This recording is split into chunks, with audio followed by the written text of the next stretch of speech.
I am so excited to be talking about this today.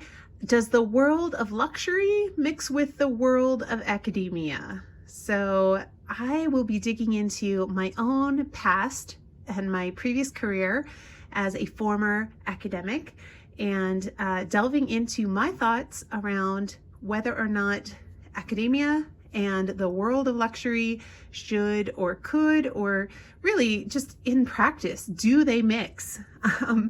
And so please do stick around to the end because I have a bombshell truth to reveal.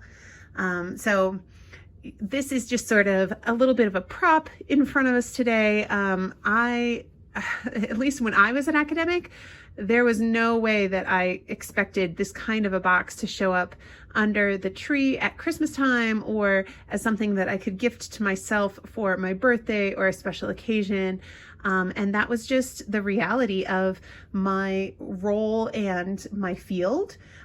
So let me get this out of the way for now. If you want to know what's in this box, I'll do a true, full Hermes collection at some point. It's not a bag. I'll just tell you that much. I'll bring back my beauty. This is my Birkin 35 in the Clemence in Rubis with palladium hardware from 2010. You all know her well by now, but this is a bag that I would never have dreamed of owning if I had stayed in my previous career as an academic. And so I'm going to get into this a little bit as a way of responding to a fellow YouTuber friend of mine, so A Briefcase of Luxury, and I kind of chatted about this topic a little bit in the comments of one of our videos, and she just recently recorded a really wonderful video about this topic as well. So please do go check out her video and check out her content. She is a business professor and she does carry her Birkin to campus. And I love that she does that. For whatever reason, I have actually some specific reasons why I never would do that or have been in a position to do that when I was an academic. But she carries her luxury bags as part of her daily life, and the considerations that she brings up about life as an academic, life as a YouTuber, and life as a luxury lover are really fantastic. So I'll be sometimes referring to some of her points in this video, as well as just sharing my own story and experience. So for me, let me tell you a little bit about my field that I was in and my background. So I was in the humanities, and from the time of my undergraduate experience, I was groomed at a large Midwestern university in an honors program to kind of follow an academic path. And that led me to 2 master's degrees before I ended up in a doctoral program. So I have had a lot of time, both as a student and as a graduate student who was also teaching undergraduate students. And so maybe it is my extended experience in a part of academia in which I felt really broke all the time.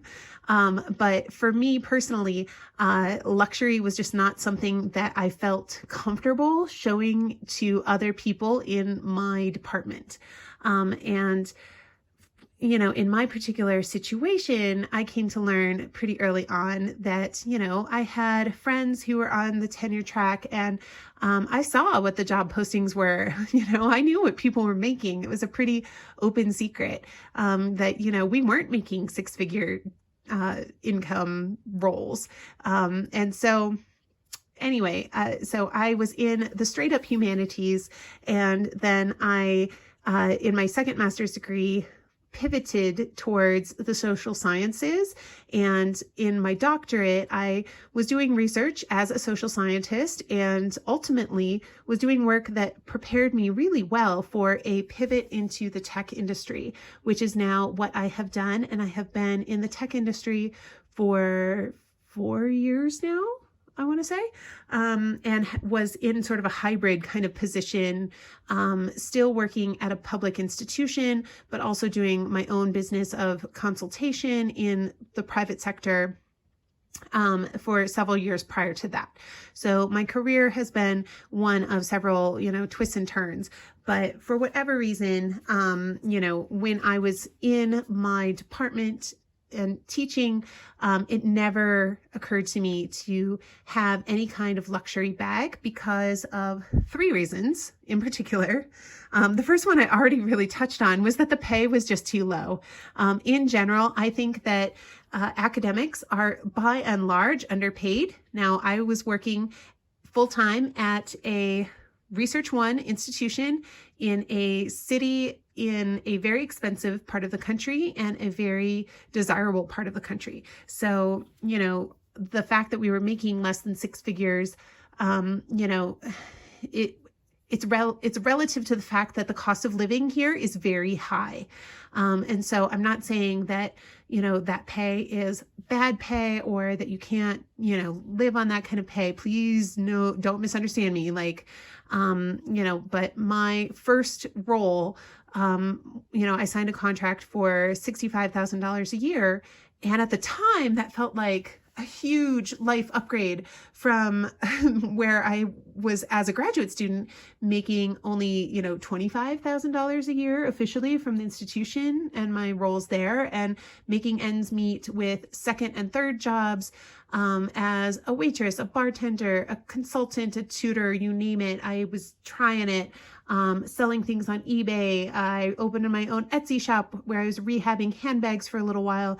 And ultimately I got into a more specialized line of work and expertise that allowed me to have my own sort of tech oriented role that I grew into a small business.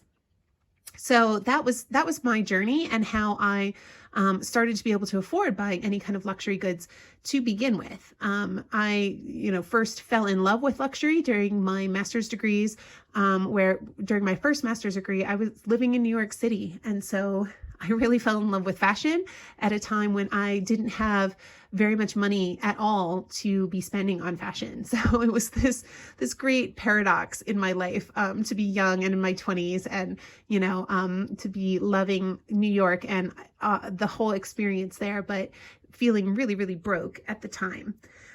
So that's my first thing, that the pay is really just too low in general for a lot of what happens in the academy. Certainly ABC is a business professor, and it sounds like, she's much better compensated than I was, and I am so happy for her.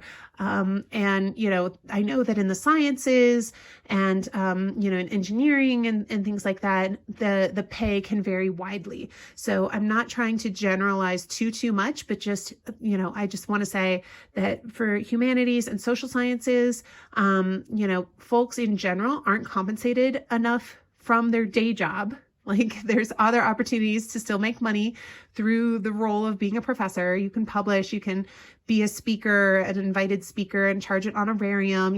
There are other ways of making money, but in general, your salary is probably not high enough that will allow you to buy multiple luxury handbags a year.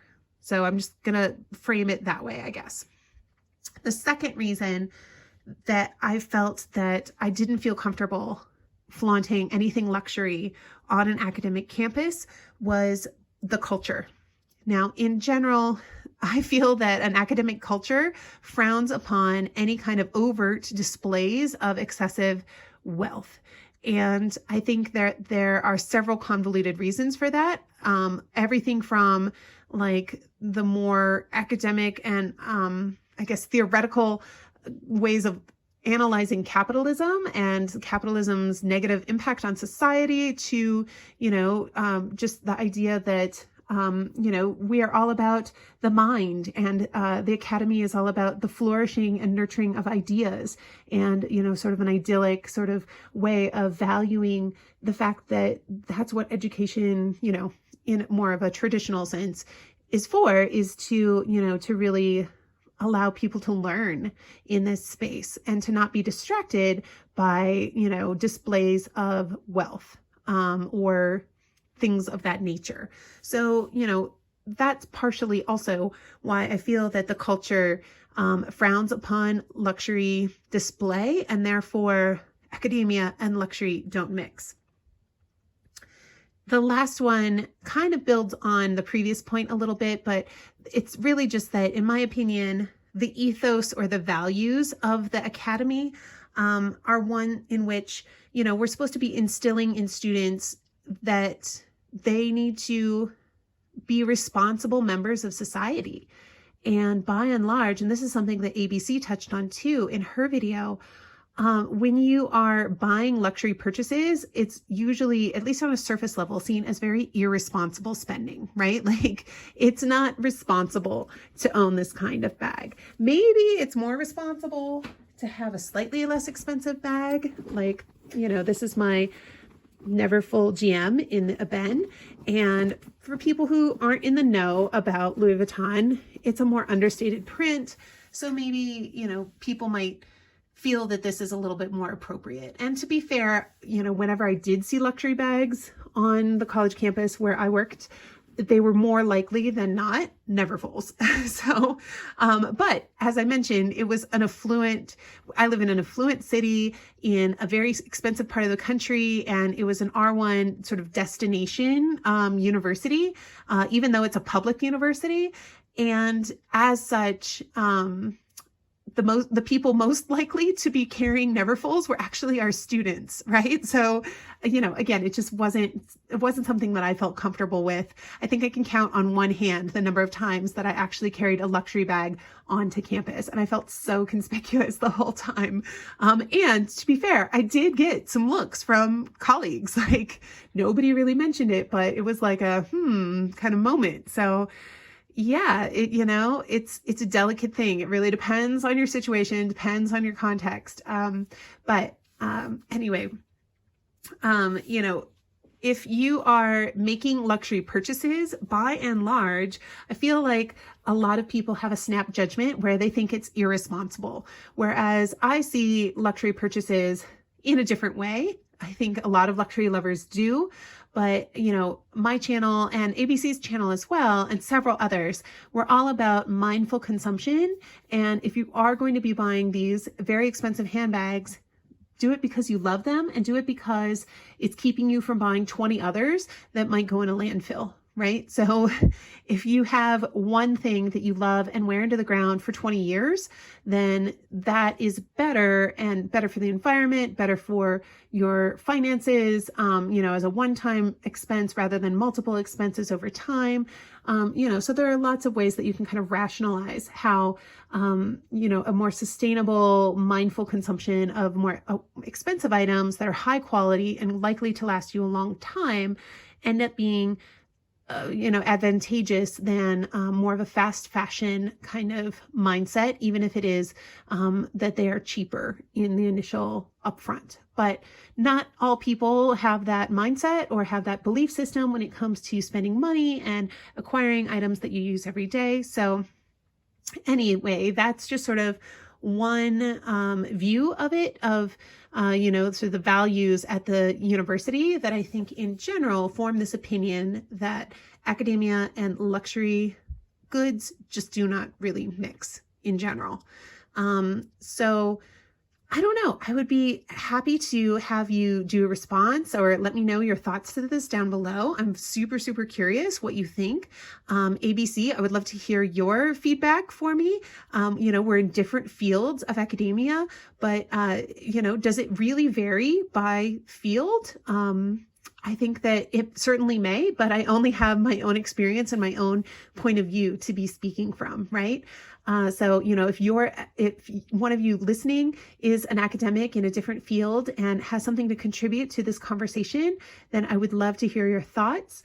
But yeah, in general, like the piece that I want to conclude with, sort of my bombshell reveal, is that, you know, I was making $65,000 a year in my first academic role. I got promoted, and then actually I ended up moving within the academy and was working in an administrative position in the provost office, where I had like a campus-wide purview and was in a very strategic role with a director level title, you know, and it was very prestigious, but it was still not a six-figure role. And then when I moved to my first full-time tech role, which, let me be very clear, was very, very lucky and at like a very top tier company. And so I worked my butt off to get where I got. And so, my experience is not everyone's experience, I guess is what I'm really trying to say. But I tripled my income in that endeavor. And that's really when my collection kind of was able to go in a new direction. And when I really started to invest more in Hermes, for example, was once I had more freedom financially. And I would be happy to do a different video to kind of talk about how I think about my finances and all of that. But it's very, very important to be super responsible. And anyway, that's just one data point, but I do think it's noteworthy that, the career transition for me led to such a big wage increase. So, just something to be said, I guess. But yeah, I would love to hear however you want to join this conversation. Would love to hear your thoughts. If you are new to this channel, please do consider subscribing. Would love to have you back. I talk about all things smart, mindful luxury consumption because no one wants to unwittingly make a bad luxury purchase. And that's why we call this channel Witting Chic. So I hope wherever you are in the world that you're having a fantastic day, and I will hopefully see you again very soon in my next one.